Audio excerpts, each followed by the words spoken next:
Le pacifisme et tout ce qu'il recouvre, il est à l'ouest. Et les euromissiles, ils sont à l'est. We shall fight in the hills. We shall never surrender. Não estamos mais isolados. A solidariedade europeia não nos faltará. Diplomatas, um podcast de análise da atualidade internacional com Teresa de Sousa e Carlos Gaspar. Aqui estamos para mais um episódio do Diplomatas, um podcast do Público em parceria com o Instituto Português de Relações Internacionais. O meu nome é António Saraiva Lima, acompanham-me, como habitualmente, a jornalista Teresa de Sousa e o investigador Carlos Gaspar. Estamos a gravar ao final da manhã de quarta-feira, dia 10 de dezembro. Neste episódio vamos dedicar grande parte da nossa atenção a discutir a nova estratégia de segurança nacional dos Estados Unidos, que foi divulgada na semana passada e que, entre outros destaques, denuncia uma erosão civilizacional na Europa. Nesta discussão incluiremos ainda a Ucrânia e os últimos desenvolvimentos sobre a guerra e sobre a discussão iniciada há umas semanas com o Plano de Paz americano. Antes da análise, volto mais uma vez a convidar os nossos ouvintes a enviarem perguntas para o Carlos Gaspar e a Teresa de Sousa poderem responder aqui no podcast. Podem enviar as vossas questões por e-mail para antonio.lima@publico.pt ou para podcast@publico.pt. No final da semana passada, a Casa Branca divulgou então um documento de 33 páginas sobre a nova estratégia de segurança nacional dos Estados Unidos. O governo Trump diz que a Europa enfrenta um processo de erosão civilizacional, responsabiliza a União Europeia e as suas políticas migratórias pela transformação do continente e pela perda das identidades nacionais e da autoconfiança. Acusa ainda a União e outros órgãos transnacionais de promoverem a censura da liberdade de expressão, a supressão da oposição política e propõe-se a corrigir esta trajetória através de apoio a movimentos patriotas e ao restabelecimento da estabilidade estratégica com a Rússia. O documento prevê ainda um redirecionamento dos meios militares e diplomáticos dos Estados Unidos para a sua vizinhança, uma verdadeira segunda vida da doutrina Monroe, em detrimento, por exemplo, do Médio Oriente ou de África, e ainda que assuma a necessidade de os Estados Unidos terem de vencer a competição económica com a China, o documento não coloca este desígnio no centro da estratégia de segurança nacional americana. Carlos, é certo que esta nova estratégia não é mais do que uma formalização de um discurso que J.D. Vance, vice-presidente dos Estados Unidos, fez no início do ano na Conferência de Segurança de Munique, mas ver assim estes objetivos assim escritos e elencados quase como se fosse uma lista de supermercado tem um impacto diferente ou não? Claro que tem, mas sobretudo a estratégia de segurança nacional confirma que há uma revolução na estratégia internacional dos Estados Unidos. Os Estados Unidos perderam o seu estatuto de hegemonia global, reconhecem que já não são a potência hegemónica, desistiram da ordem liberal que eles próprios inventaram durante o período da sua ascensão e nesta fase de declínio prolongado estão a adaptar-se a um novo sistema multipolar. Estamos em transição da unipolaridade multilateral para uma multipolaridade assente na formação de grandes espaços regionais à volta das principais potências. A segunda dimensão desta revolução na política internacional dos Estados Unidos é a prioridade atribuída ao hemisfério ocidental. Os Estados Unidos regressaram à doutrina Monroe, dizem mesmo que há um Trump corollary, como havia um Roosevelt corollary em 1904, e portanto estamos em 1904 mais do que em 2025, e os Estados Unidos passaram a considerar como crucial para definir o seu estatuto internacional, neste novo sistema multipolar, ser a principal potência, a potência preeminente, é o termo que é usado, no hemisfério ocidental. E, portanto, têm que restaurar a sua primazia no quadro restrito do hemisfério ocidental. E não vai ser fácil. E, terceira mudança, o documento, nos termos em que o António estava a referir-se a ele, assume que existem dois ocidentes. Existe uma linha que é representada por este movimento nacionalista, reacionário e populista. O tal que diz que quer salvar o Ocidente, não é? Que quer salvar o Ocidente e que tem uma escala maior do que os Estados Unidos, na Argentina, na Hungria, e assume essa escala ocidental, o hemisfério ocidental na Europa ocidental, e depois há outra linha que é liberal, progressista, cosmopolita, que é dominante na maior parte dos governos, dos regimes democráticos da Europa Ocidental, que prevalece no Partido Democrático dos Estados Unidos, e há essa grande divisão que os Estados Unidos querem resolver para poderem definir os termos em que é possível salvar o Ocidente, e em todo o caso, não é? Voltar a garantir a unidade do Ocidente. São três dimensões que marcam uma mudança completa na política internacional dos Estados Unidos. Vários capítulos desta mudança já tinham sido anunciados, como disse, o discurso de Munique, o testemunho do secretário de Estado no Congresso, vários outros pontos, mas aqui está sistematizado e, de certa maneira, oficializado, porque este é um documento do Presidente dos Estados Unidos. Teresa, ficando-nos aqui na parte europeia, eu gostava de lhe apresentar aqui duas reações distintas ao documento que eu apanhei aqui no X, no antigo Twitter. Josep Borrell, ex-alto representante da União Europeia para os negócios estrangeiros e política de segurança, escreveu que isto é uma declaração de guerra política à União Europeia e defendeu que os líderes europeus devem parar de fingir que Trump não é o nosso adversário, escondendo-se atrás de um silêncio medroso e complacente, para, em vez disso, afirmarem a soberania tecnológica em matéria de segurança e defesa e política da União Europeia. Por outro lado, Michael McFaul, antigo embaixador dos Estados Unidos em Moscou, escreveu: no momento da política americana em que Trump tem índices de aprovação muito baixos, em que os democratas estão a ganhar eleições, em que muitos preveem uma onda azul em 2026 e um presidente democrata em 2028, e quando existe uma sólida maioria dos americanos que apoia a NATO, seria imprudente ser-se demasiado fatalista sobre a morte das relações transatlânticas por causa de uma estratégia de segurança nacional incoerente, escrita por um pequeno grupo da administração Trump. McFaul diz por isso que é necessário jogar este jogo a longo prazo. O que é que a Teresa prefere, a prudência do embaixador ou o afoito de Borrell? Eu, naturalmente, depois de ler as 33 páginas da Estratégia de Segurança Nacional Americana, inclinava mais para o Josep Borrell. Agora, com um pequeno problema. Há uma investigadora do European Council on Foreign Relations de Bruxelas que diz: o que é que nós, Europa, não sabíamos daquilo que está escrito na Estratégia de Segurança Nacional? E conclui: sabíamos tudo. Agora, a única diferença é que é oficial, está transcrito num documento oficial, mas nós já sabíamos aquilo tudo.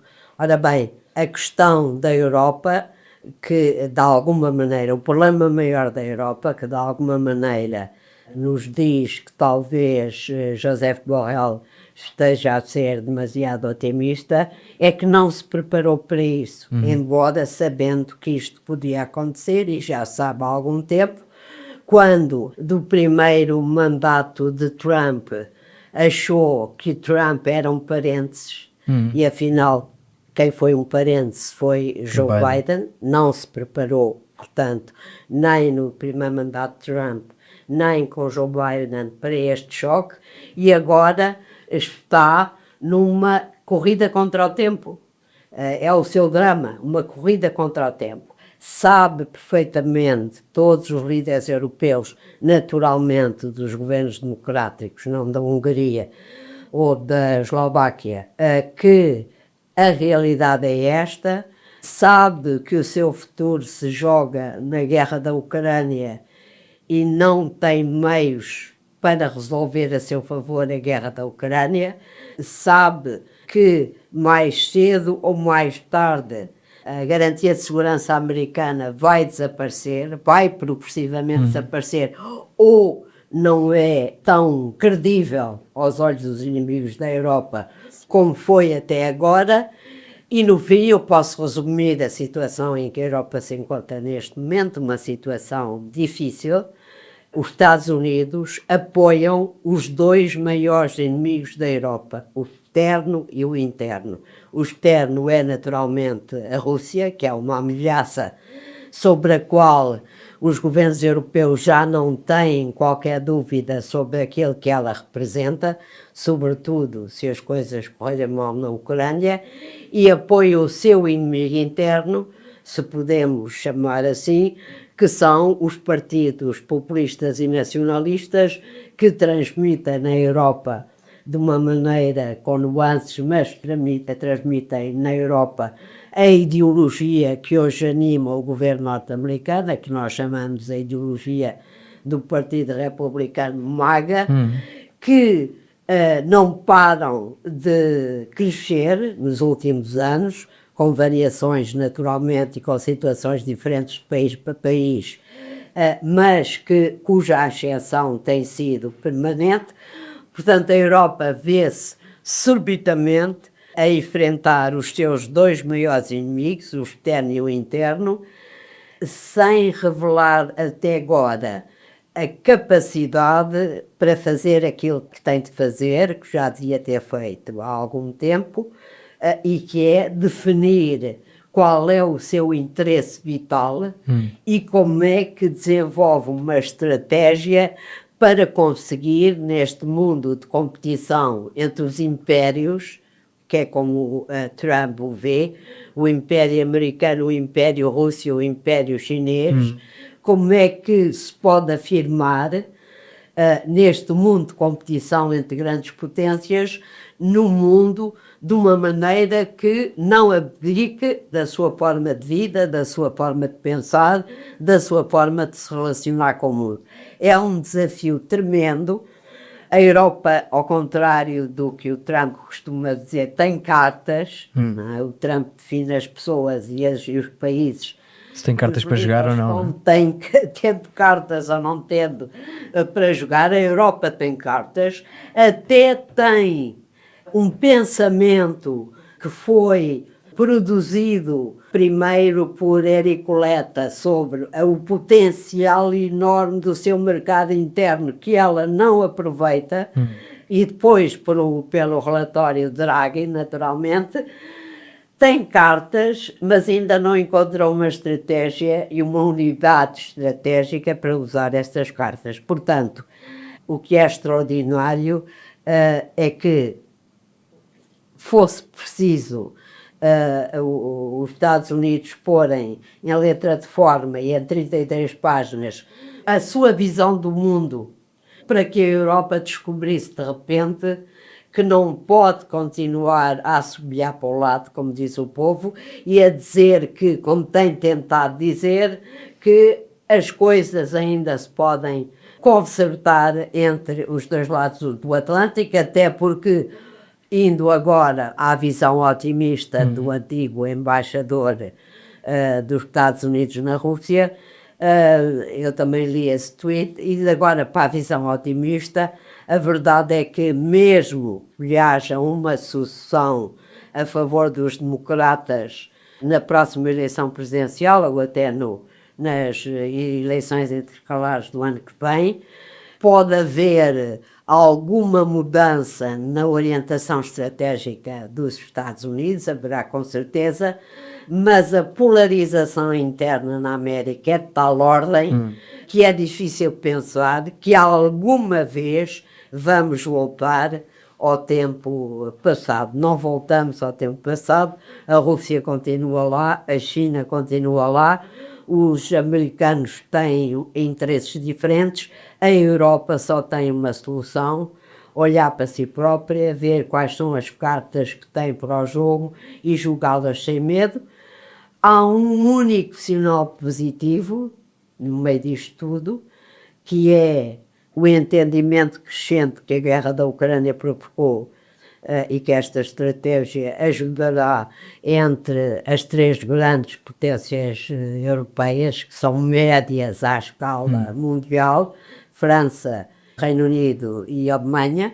Esse entendimento, se for um entendimento estratégico, se tiver uma visão, pode ter um efeito positivo, como já teve em épocas passadas no processo de integração europeia, no futuro da Europa. Só para finalizar, que o outro grande inimigo desta administração americana na Europa é a própria União Europeia.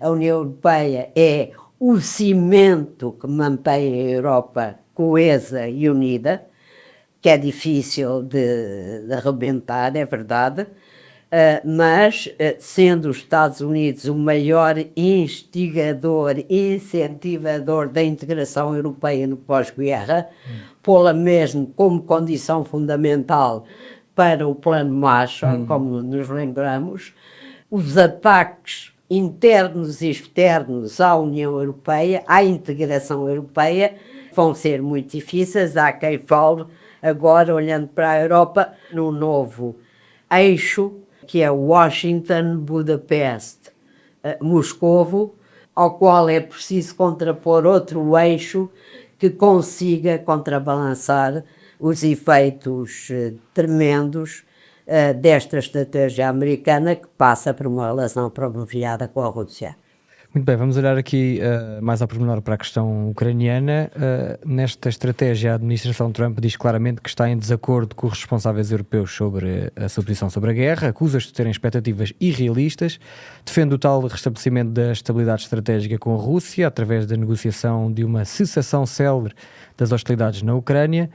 Carlos, talvez a forma mais simples de resumir esta vertente desta estratégia é sublinhando que o Kremlin assumiu que está em grande medida alinhada com as percepções que a Rússia tem sobre a Ucrânia, não? Que é os Estados Unidos têm sobre a Ucrânia. Certo, exatamente, sim. Exato. Isso é um sinal de fraqueza do lado do Kremlin e é uma visão excessivamente otimista. Nos documentos preparatórios da Estratégia de Segurança Nacional, os redatores assumem que o sistema multipolar não tem apenas 3 grandes potências, como a Teresa estava a referir, mas 5 grandes potências. A Índia, o Japão, a China, a Rússia e os Estados Unidos. E, nesse conjunto, separam claramente a Índia e o Japão, que são aliados e parceiros dos Estados Unidos, da China, que é o inimigo principal e que justifica, de resto, o alargamento das alianças asiáticas dos Estados Unidos, e a Rússia é um adversário. Não é um aliado, é um adversário estratégico, e em relação à Rússia, o que o documento diz é que quer restaurar a estabilidade estratégica no espaço euroasiático, isto é, quer neutralizar a Rússia para se poder concentrar na China, que é o seu inimigo principal. Se as elites no Kremlin acham que os Estados Unidos são um aliado, estão enganados. Estão enganados. O que os Estados Unidos querem é neutralizar a Rússia, e para neutralizar a Rússia precisam de impor a paz à Ucrânia, precisam de terminar a guerra entre a Rússia e a Ucrânia, e o documento diz expressamente que quer apoiar a reconstrução da Ucrânia e garantir a sua sobrevivência, estou a citar, a sua sobrevivência como um Estado viável. Portanto, não quer a vitória da Rússia na guerra contra a Ucrânia, quer garantir, como os europeus querem garantir, precisam de garantir que a Ucrânia sobrevive à guerra com a Rússia. É isto que está no documento, embora todos nós reconheçamos que não, existem outras tendências, obviamente, a trabalhar na definição deste processo negocial entre os Estados Unidos, a Rússia, a Ucrânia e os seus aliados europeus. Mas o que está no documento, e é importante que esteja no documento, não é? É exatamente isto. E a definição não podia ser mais clara. Teresa, entretanto, Zelensky esteve em Londres na segunda-feira, reuniu-se com os líderes da Alemanha, do Reino Unido, de França, da União Europeia, com o secretário-geral da NATO. Na terça-feira visitou a primeira-ministra de Itália, também esteve com o Papa no Vaticano. Kiev está a preparar uma nova proposta de paz que pretende apresentar a Trump e que evita ter de fazer concessões territoriais à Rússia. Só que numa entrevista ao Político, o presidente americano voltou a criticar duramente a posição da Ucrânia e dos aliados europeus, voltou a pressionar Zelensky a aceitar a sua proposta e defendeu que se calhar chegou à altura da Ucrânia realizar eleições presidenciais. Já nesta quarta-feira, Sergei Lavrov, chefe da diplomacia russa, disse que Trump é o único líder ocidental que compreende as raízes da crise na Ucrânia. É certo que nós temos falado aqui muito de Trump ter uma posição muito errática em relação à Ucrânia, mas desta parece ser cada vez mais a sua posição fundamental, esta ideia de que é preciso acabar com a guerra independentemente dos seus custos. Ele quer acabar com a guerra imediatamente e numa visão muito própria deste presidente americano, o que ele quer saber neste momento é quando e onde eu vou assinar o Tratado de Paz. De preferência por volta do Natal, dá-me jeito em termos de política interna, isto está-me a correr muito mal por causa da inflação, dos preços, da economia, da imigração, está-me tudo a correr mal. Preciso ter uma cerimónia paralela àquela que decorreu em Sharm el-Sheikh, quando eu anunciei a paz eterna para a região do Médio Oriente, que era uma coisa igual, porventura em Budapeste, não sei onde é que eu vou, em Washington, na Casa Branca. É isto que ele quer fundamentalmente e, portanto, utilizará, independentemente das negociações que estão a decorrer entre a Ucrânia e a delegação norte-americana que decorreram em Miami e continuou e que estão em progressão permanente, ele quer isto. E, portanto, usará todo o seu peso, creio eu, para conseguir isto. Todos os dias tira uma das suas cartas contra a Ucrânia e a favor da Rússia. Quem pensa o contrário está completamente enganado, porque ele tem uma lógica que, aliás, Carlos expressa claramente numa frase desta Estratégia de Segurança Nacional, que é quase do fim, que é assim: desde tempos imemoriais, que a lei principal, a regra principal da história é as grandes potências mais fortes, mais ricas, mais poderosas dominarem as pequenas potências que são vizinhos. É este o conceito que está expresso nesta Estratégia de Segurança Nacional Americana. Nesta lógica, a Rússia é mais forte, deve dominar a Ucrânia. Agora, ele tirou a carta das eleições, convencido que estava a tirar uma carta magnífica, e mais uma vez respondeu que, ao contrário do que diz os presidentes dos Estados Unidos, também tem cartas, e disse imediatamente: não posso estar mais de acordo, já propus ao Parlamento de Kiev uma alteração da lei que impede a realização de eleições durante o estado de emergência, o estado de guerra. Podemos fazer eleições entre 60 e 90 dias, acho uma ótima ideia, e agora peço ao presidente Trump, aos Estados Unidos, à União Europeia, que me garanta que as pessoas podem votar. É uma carta bem jogada, não sei como é que Trump vai responder a esta carta. A Rússia não gosta dela, com certeza, mas também não pode dizer, porque anda a dizer desde o início da guerra que o regime nazi, entre aspas, de Kiev tem de ser derrubado, portanto não percebo, e a exigir eleições e a dizer que a Ucrânia não é uma democracia porque já passaram os 5 anos da presidência de Zelensky e ainda não houve eleições, portanto não sei o que é que dirá. Há aqui uma situação nova, Trump arranjará um pretexto qualquer, mas há alguma possibilidade de voltar a pôr em cima da mesa aquilo que é o plano que Zelensky, depois de consultar os parceiros europeus, está, enfim, a negociar neste momento com os Estados Unidos, e segundo a informação mais precisa da imprensa norte-americana, é um plano em 3 partes, com 3 segmentos: o plano de paz propriamente dito, as garantias de segurança e a recuperação económica da Ucrânia. Esse plano, há uma coisa engraçada que os Estados Unidos põem em cima da mesa e que Zelensky não se importava nada de aceitar, que é que a Ucrânia deve ser membro da União Europeia até 2027, o que é uma ideia que eu acho ótima, mas que porá certamente alguns problemas à própria União Europeia, e é a ideia que está a ser consensualizada de que os Estados Unidos darão uma garantia de segurança à Ucrânia próxima ou similar ao artigo 5º do Tratado de Washington, que constitui a base da capacidade dissuasora da NATO. Mas depois não se entende ainda sobre o território. Trump apoia a reivindicação verdadeiramente extraordinária de Moscovo de que quer o Donbass inteiro, mesmo os 30% que ainda não conquistou. Zelensky não pode de maneira nenhuma aceitar e ainda discutem qual é a força militar que a Ucrânia pode ter, se é 600 mil, se é 800 mil, se é 1 milhão, o que também é outra coisa absolutamente fundamental. Como é que joga aqui a Europa? As condições de segurança, as garantias de segurança da Europa neste plano são discutidas à parte.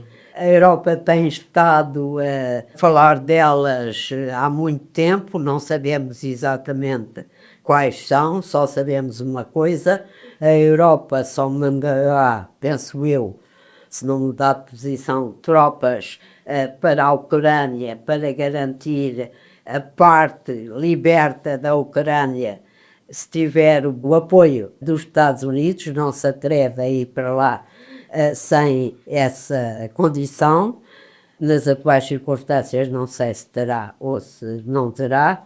Ontem eu ouvi uma entrevista muito interessante na RTP que enviou um jornalista a entrevistar o Dmitry Kuleba, o antigo ministro dos Estrangeiros Zelensky, até há 1 ano ou 2, e ele dizia que de facto um dilema de Zelensky tem 2 dilemas fundamentais. O primeiro é se pode ceder o Donbass à Rússia e se o povo ucraniano, depois da heroicidade, da resistência, das mortes, da destruição que sofreu nos últimos 4 anos, não se voltará contra essa aceitação.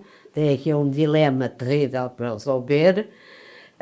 O segundo é que tem de ter mesmo garantias de segurança dos Estados Unidos, porque, citando Kuleba, a Europa apoia a Ucrânia, não desiste de apoiar a Ucrânia, mas, na verdade, em termos de ação, de capacidade, pesa pouco neste conflito. E eu, só para acabar, diria que a Europa teve aqui, encontra-se uma situação difícil neste momento, teve aqui um comportamento que foi o seguinte: sempre disse que a Ucrânia devia aceitar as negociações de paz, e a Europa, quando a Ucrânia estivesse numa posição de força no campo de batalha. Exato. Isso não aconteceu. Não está numa posição de força. Como é que a Europa está à volta a isto? É um grande problema que se põe à consciência dos europeus, à responsabilidade dos europeus e, evidentemente, àquilo que não fizeram e que deviam ter feito com um apoio muito mais forte e sistemático à Ucrânia. Muito bem, vamos regressar aqui à estratégia de segurança nacional. Pedi-vos agora alguma brevidade, já não temos muito tempo. Carlos, eu queria pedir-lhe uma opinião sobre a forma como a Ásia e a China, naturalmente, são referidas neste documento, porque ele fala no objetivo de reequilibrar a relação económica entre Estados Unidos e China, priorizando a reciprocidade e a justiça para restaurar a independência económica americana. É definido como prioritário dissuadir um conflito sobre Taiwan, assente na oposição dos Estados Unidos a qualquer mudança unilateral do status quo no Estreito de Taiwan. O que é que destaca? Há uma linha de continuidade forte na política asiática. A Ásia continua a ser apresentada como o centro de gravidade estratégico do novo sistema internacional. A China continua a ser o inimigo principal para os Estados Unidos. Os Estados Unidos querem, por um lado, garantir que continuam a ser a principal economia mundial na competição com a China e reconhecem que para isso precisam do apoio dos seus aliados asiáticos e europeus. Sem isso não conseguem conter o crescimento económico da China e, na parte mais importante, entendem que essa competição económica deve ser enquadrada por uma capacidade de dissuasão robusta que é indispensável para evitar uma guerra na Ásia e querem, ao mesmo tempo, garantir o status quo em Taiwan e nos estreitos da Formosa e conter a China como uma potência continental e impedir, o documento aliás é detalhado nessa matéria, e impedir que a China, que se tornou uma grande potência marítima, possa sair dos seus mares interiores para fazer frente aos Estados Unidos no Pacífico. E os Estados Unidos insistem que o Japão e a Índia são, e é a primeira vez que a Índia aparece reconhecida com esse estatuto, são necessários para garantir essa capacidade de dissuasão e para travar a China. Teresa, o documento salienta que o Médio Oriente já não é a principal prioridade estratégica dos Estados Unidos, explica que as considerações passadas que tornavam a região tão importante, nomeadamente a produção de energia e os conflitos generalizados, já não se verificam. Eu tenho algumas dúvidas sobre esta conclusão, mas como é que olha para este princípio geral? Da forma como Washington olha para o Médio Oriente? Decorre do facto de... Era o que dizia o conselheiro do presidente Biden no dia 6 de outubro de 2023, portanto aí há uma continuidade em relação ao Mas, seu... de facto, hoje os Estados Unidos são exportadores de energia, têm uma capacidade de produção energética, isto por mais que isto nos expande, neste momento maior produtor de energia do mundo. Superaram a Rússia e superaram a Arábia Saudita. Sim, as minhas dúvidas eram mais sobre o facto dos conflitos generalizados já não se verificarem, não é? Sim. Mas isso leva-me a uma linha de continuidade. Toda esta estratégia que faz, de facto, o grande corte com a ordem internacional liberal que os Estados Unidos defenderam sempre e aplicaram no mundo desde a Segunda Guerra Mundial, que é a defesa da democracia e dos direitos humanos, desaparece como parte integrante da política externa norte-americana. Isto é um debate fundamental e que se reflete magnificamente no Médio Oriente, na estratégia americana para o Médio Oriente, que parte da ideia de que haverá paz eterna, naturalmente, graças ao presidente Trump, coisa que nós sabemos que não haverá. Não há ainda paz no conflito entre Israel e Gaza, mas que diz expressamente que os Estados Unidos não têm de se intrometer nas escolhas políticas dos governos da região, que por razões de isolamento históricas e culturais têm os seus modos particulares de organizar as sociedades, ou seja, podem ser torcionários, perseguir mulheres, provocar gente que não é da competência, não é um problema americano. Ora, justamente, se havia alguma coisa que, no fundo, os neocons americanos do presidente Bush tinham razão, embora depois a sua aplicação prática tenha sido um fracasso, é que não haverá a verdadeira estabilidade e a verdadeira paz no Médio Oriente se não houver, digamos assim, uma evolução positiva no sentido da democracia, do respeito aos direitos humanos, do fim de regimes autocráticos, autoritários. Evidentemente que isto é um futuro que nós acreditamos possível durante 2 ou 3 meses nas revoluções da Primavera Árabe e percebemos rapidamente que não era assim, mas é o reflexo desta nova forma dos Estados Unidos olharem para o Médio Oriente. E a minha previsão é que, apesar dos acordos de Abraão, que foram um passo importante e que permitiram este acordo de paz que o Trump conseguiu em Sharm el-Sheikh, apesar dos acordos de Abraão, se mantém um conflito intrínseco no Médio Oriente, que é o conflito que o parte ao meio entre sunitas e xiitas, mais profundo do que todas as estratégias nacionais de segurança dos Estados Unidos, que só poderia ser resolvido em sociedades tolerantes, o que não existe no Médio Oriente, que o problema de Gaza e da autonomia palestiniana não está resolvido, que continua a haver uma competição para acabar, uma competição entre potências do Médio Oriente, apesar do enfraquecimento do Irão, mas que envolvem a Turquia, a Arábia Saudita, para determinar quem é a potência hegemónica. E com americanos ou sem americanos, este conflito, esta tensão não vai desaparecer por obra e graça, como diria o povo, do Espírito Santo. Muito bem, meus amigos, hoje ficamos por aqui. Muito obrigado por esta análise, pela vossa companhia e um agradecimento muito especial aos nossos ouvintes. Se ainda não subscreveram ou avaliaram o podcast, por favor façam, é uma grande ajuda que dão a este projeto. Nós voltamos para a próxima semana com mais um episódio, que será o último de 2025. Um abraço. O podcast Diplomatas é uma parceria Público-IPRI, Instituto Português de Relações Internacionais.